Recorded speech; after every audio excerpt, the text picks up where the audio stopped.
Joining us now is Joe Boland, the Chief Mission Officer for Catholic Extension Society. Joe, we understand you have an exciting announcement regarding Puerto Rico. Can you tell us what that is? I do. So we just kicked off the largest rebuilding project in the history of American Christianity, if you can believe that. That's going to involve 600 chapels and Catholic facilities, Catholic schools, parishes. We've been working on this for the past 7.5 years.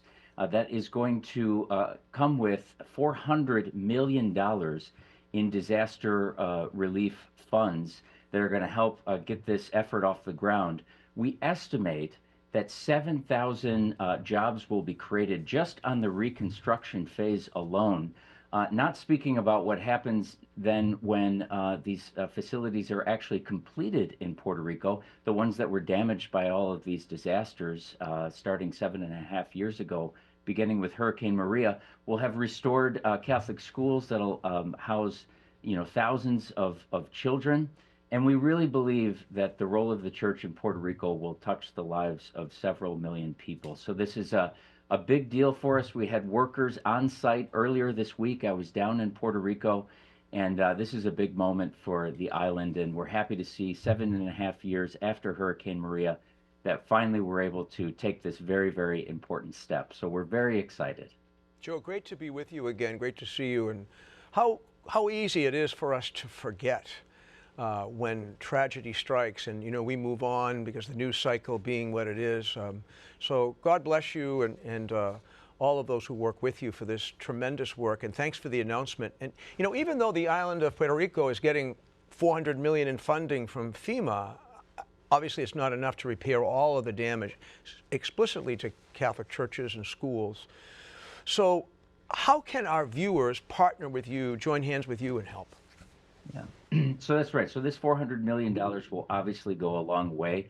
One of the great benefits about it is that it helps the church build more resiliently so that when the next hurricane comes or the next earthquake comes, the church will be able to withstand those disasters.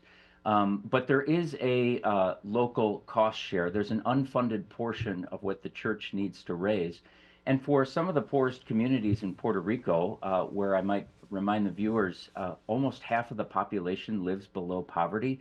So even just a small cost share that they have, even $5,000, $10,000, which is all they might need to raise to help actually rebuild their church, that is cost prohibitive for them. And so Catholic Extension has created a fund in which we're going to create microloans, matching challenges, and micro grants to help direct to these churches so that they can begin their rebuilding of their churches, their schools, their chapels as soon as possible and without delay, with some of that additional funding that we can provide through philanthropy. And so if anybody's interested in learning about that, they can go to our website at catholicextension.org, and we've got some great stories up there about how these churches are actually walking through this process of rebuilding.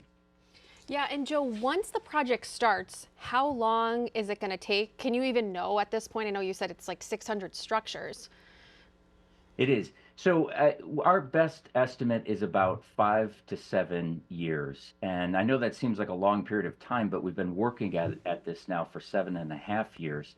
And I think really the big thing that we want to accomplish is to help show the entire island that progress is happening, that there are signs of hope, and that if we are actually starting to begin to rebuild churches, that'll create an epidemic of hope, if you will, and people will want to move as quickly as possible to get their projects done. So we've got the right people in place, we've got the right expertise, the guidance in the construction field, and people running this who can make sure that we can walk through this as efficiently as possible, compliant with all the guidelines that are many, as you can imagine. But our estimate is about 5 to 7 years that we can help rebuild in a substantial way the church in Puerto Rico. Another sign of hope in this Jubilee year. But in the meantime, Joe, how have Catholics been able to continue to worship and build up community in their local parishes in Puerto Rico? Yeah, this is really where you begin to appreciate the resiliency of the Puerto Rican people, realizing that for the greater part of a decade, they've been worshiping in damaged facilities, the Catholic schools, have severely damaged facilities. So some of them quite literally have worshiped in tents since 7.5 years ago, out in the tropical heat, and that's all that they can do. And so you have people coming out, people of great faith that are willing to worship in tents. In other churches, maybe some of the roof has leaks in it that have never been fixed, and so you have the drip buckets all over the place. And then in some of the Catholic schools, they've shuttered portions of the facility that are no longer usable, like perhaps the gym might be destroyed. The chemistry lab in one of the schools that I've been to was destroyed. So they just use parts of the building that are habitable and safe for them to be in. And so it's been a very, very difficult for them, obviously, which is why this rebuilding and restoration is so critical to not only the future of the church, but to Puerto Rican society as well, given how much of a role the church plays in Puerto Rican society. And Joe, to bounce off of that, there is a priest, Father Carlos Collazo. Can you tell us about him and the amazing heroic work that he's been doing in Puerto Rico?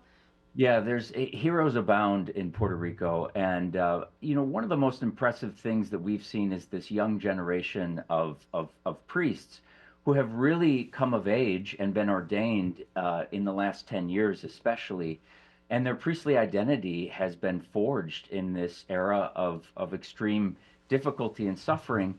And people like Father Carlos Collazo are among them. He was a National Guardsman before he became a priest, so he has a military background. And his bishop in the Diocese of Ponce, which is in the southern portion of the island, put him in charge to do all the relief work in his diocese in response to the multiple natural disasters that have occurred.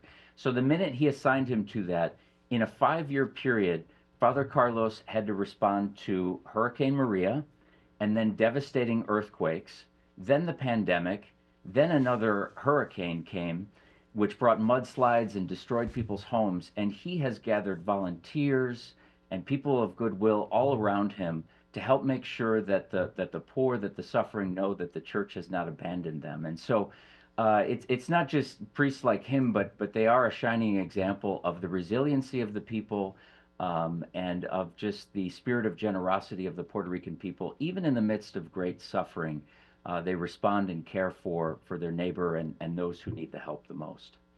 Joe, we got to let you go. Sorry, but before you go, can you just quickly tell us about Pope Francis' support for the island? Because I'm positive he hasn't forgotten. He has. So immediately after Hurricane Maria in 2017, he sent our Chancellor, Cardinal Blaise Cupich, down there as his special representative to monitor the progress of this recovery. And so throughout these past 7.5 years, as Catholic Extension has taken the lead on this recovery, we have kept Pope Francis up to date. He not only offers us his prayers and his blessings, he has really closely followed this and advocated for us in a way that has really helped this initiative, knowing that we have the backing of the Holy Father. So thank you so much for bringing this great announcement to us and our viewers. And I know that people can support the continued work of Catholic Extension, not only in Puerto Rico, but in so many other places at catholicextension.org.